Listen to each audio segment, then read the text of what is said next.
This is Out of the Box with your host, Jonathan Clark. Out of the Box, Sunday nights at 9 on Q1043. He's out with his debut album from Mammoth WVH, which is already winning awards and still getting nominated for other awards. Also on the Young Guns tour with our good friends Dirty Honey. All the info, mammothwvh.com. He's in the lotto.com studio with the now iHeartRadio Awards winner for Best New Rock Artist. And now also Grammy nominated for Best Rock Song. Wolfgang Van Halen joins us. And Wolf, first of all, I'm going to hold up the album. The vinyl is fantastic. We love it. That is an awesome album cover. I mean, why does it remind me of Boston's first album? I don't know, but tell me about this really quick. Tell me about this artwork here. Yeah, Wolf. it's a piece called Fatigue 2 by an artist I'm a huge fan of. His name's John Brosio. And, Okay. Just it emanated the proper energy I wanted for an album cover. Is that a crab? Yes, that is a large crab. That's a really large crab. I really love crab legs. Oh, my God. I just really liked the businessman's indifference. Yes, the whole with the briefcase. situation. Yeah, totally. So congrats on the iHeartRadio Best New Rock Artist Award. Thank you so much. You were not at the actual event, I don't think. Because we had a show that day. Yeah. That's a very good reason, I think, Yeah, it's crazy honor. Yeah. Who was in your category? Bunch of awesome. I know Aaron Jones was in it. Oh, he's great. Awesome. Yeah. And Architects was in it, which I thought was weird because they're not new.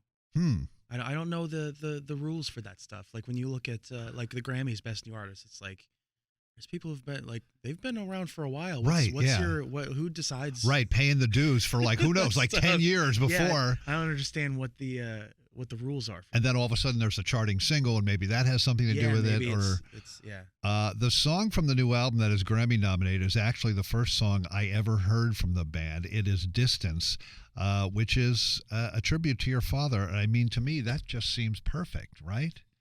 Yeah, it's a trip. Pop got his first Grammy nomination when he was 30, and I can say me too. Right. It's fantastic. But he didn't get, I think it was for Jump, but they didn't win until I believe it was For Unlawful Carnal Knowledge. Oh, right. Yeah. Maybe Right Now or for the album. Yeah. So if I happen to win, I need to knock on wood. Because I very well could not, considering the competition. I think just being nominated is already such an insane. Yeah, you kind of already won, right? Insane win in my heart. That it doesn't matter what happens. Yeah. But if I were to, I would have beaten my dad, and I thought he would think that'd be really funny. Right. I finally got a chance to listen to this whole album all the way through. It's all played and sung by you. Musically fantastic. Production is excellent. But you're also a really good singer. The harmonies are so tight and they're so locked in.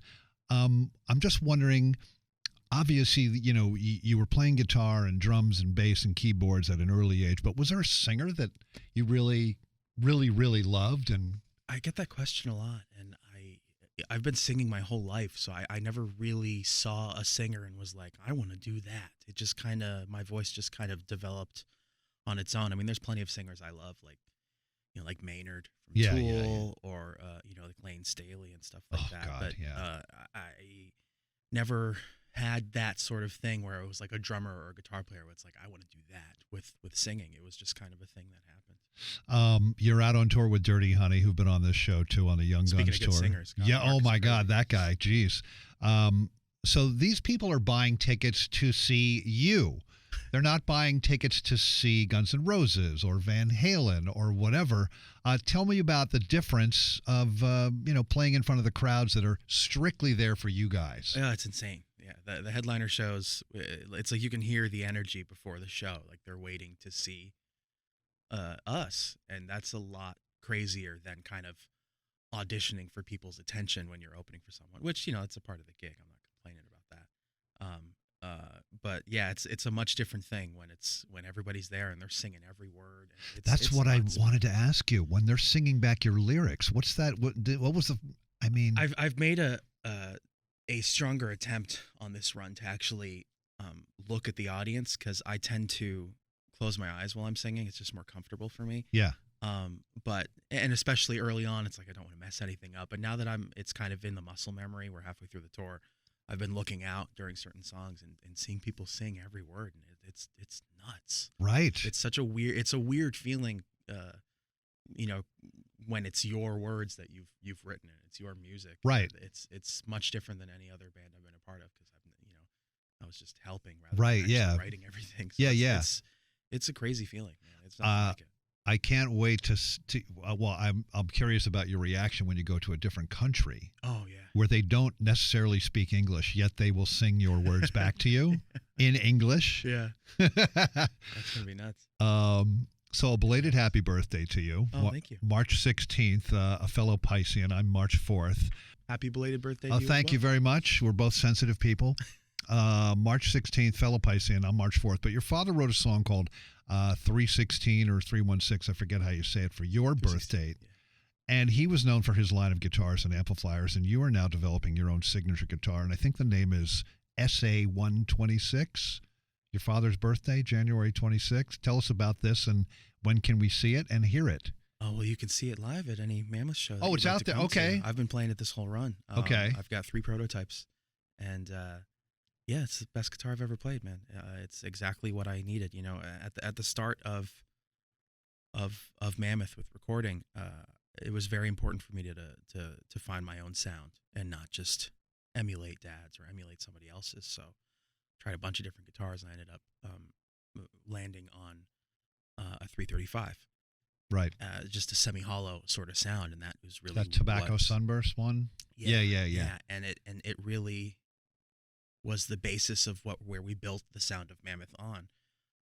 So literally for the last 2 years, we've been developing this concept slowly, and it's so funny because there's so many people out there going like, "How dare you not play, a Wolfgang, and how dare you not?" And it's like nobody the puts Frankenstein, whatever. Nobody puts any thought into anything. It's just immediate cynicism and anger, and but it's like, yeah, just seriously, just be patient, and you'll realize what you're saying is very stupid right now. Now, is it is it a company that's doing this with you? Oh, we're doing it with the brand, with EVH brand. Oh, the EVH brand. Yeah, okay. Yeah. And I read it. There is not an F hole, but there is an E hole. Mm-hmm. Yeah, it's. I posted a picture of it. It's tough to see because there's one F hole, and my arm's always blocking it in certain pictures. But yeah, it's like a stylized E for pop, and SA stands for semi-acoustic, just like another way to say semi-hollow. Right. Yeah. And 126 is Dad's birthday. I thought it was a fun, subtle way. I think it would be too heavy-handed to call it like the Edward or something. Right. I appreciate the idea that if somebody gets it, they want to be able to reflect themselves on it. And of not course. Be like, oh, this is the guitar Wolf made for his dad. People should be able to feel ownership of it. Yeah. I think just a name with SA126, it sounds like a kind of serial number, while it actually does hold a lot of meaning. Right. Well, I dig the E hole instead of the F hole. It's fantastic. I'm not sure if I asked you this the last time we spoke, but do you remember the first song that you learned to play on guitar or drums or keyboards or sing? And if so, what was it? Drums, Highway to Hell. Oh, okay. Yeah. That was the very first beat my dad taught me. He taught it to me on like magazines on a table. He's like, do this one here and this one. And if you can put your foot in between the snare hit, oh wow, you're playing the drums. And the second he saw I could do that, he was like, yes. And he got me a drum kit for my birthday the next year. Oh man, so good. Tell us about the times you got to hang out with Taylor Hawkins. Oh man, I only met him once. I saw him live many times, but I met him. He came to a show in San Diego on the Different Kind of Truth tour in 2012. Oh, okay. And he came backstage, and my dad and I talked for, gosh, it had to be like 45 minutes when we like had to leave in a half hour. We kind of stayed. It was really cool. I remember it blew my mind. He told me that him and Dave Grohl had listened to the Different Kind of Truth album, and they were talking. He told me specifically they were geeking out on the song Chinatown, where I tapped the intro with Pop, and they were like, "That's so awesome!" And it blew my mind as a 21-year-old person. God, I'm 31 now. That Dave Grohl and Taylor Hawkins had sat and geeked out to me playing bass. That Right, that yeah. blew my mind. He was just such a cool, awesome guy, man. I've been heartbroken. Yeah. It's like a kick in the gut. It's just so like sad. It's Way like too young, man. It's just, I don't even know what to say. you performed My Hero the other night in Boston and you just like figured it out like that morning or something. Yeah, or- when it happened, we just, Taylor had been a huge champion of my pop's legacy after he passed. He wore the striped shorts at like every show, and he always had an Eddie shirt on, and he even did that one tribute concert and stuff. And it's like, I feel like it's my duty to do. It's the least I can do as a musician. It's the only thing I can do is to honor him by playing one of their songs. And I think we had been playing Them Bones in that it's a really good time, really great song. But I think we're just gonna play My Hero for the rest of the tour. Oh, that's really It's cool. the least I can do. Do you have a favorite song on your new album, on your debut album? To play live or not? It's all really fun to play live. But I think Stone is one of my favorite songs, just kind of sonically. It was a fun exercise to maybe to write like a longer song. Yeah. I know you already have music for the second album. Will you once again be the one-man band in the recording process? Yeah, or that's bring in some people this time? I think that's I'm enjoying that process. I think right now it's sort of like a selfish thing. I just like to be able to play the instrument. I don't really have a chance to play drums anymore, and except the last time I really played drums was when I played drums on Clint Lowry's solo album, and then before that was when I played on my album. So it's like I only have the opportunity to play. I saw you playing drums at the video from the Boston show on My Hero. Oh yeah. I get up there. You had to play the floor tom, right, or something? I was like, did Taylor actually do that all by himself? I mean, like, I know, because I think on the album that was, if that was Color and the Shape, then Grohl played the drums on that, and I think it's two overlaid parts. Oh, right, okay, yeah. It's one part where he's just on the hi-hat, and the other one he does the tom beat. And so it's like, I know Garrett doesn't have 4 arms, so I figured I'd jump up there and help it. It's just a fun little thing to do. Yeah.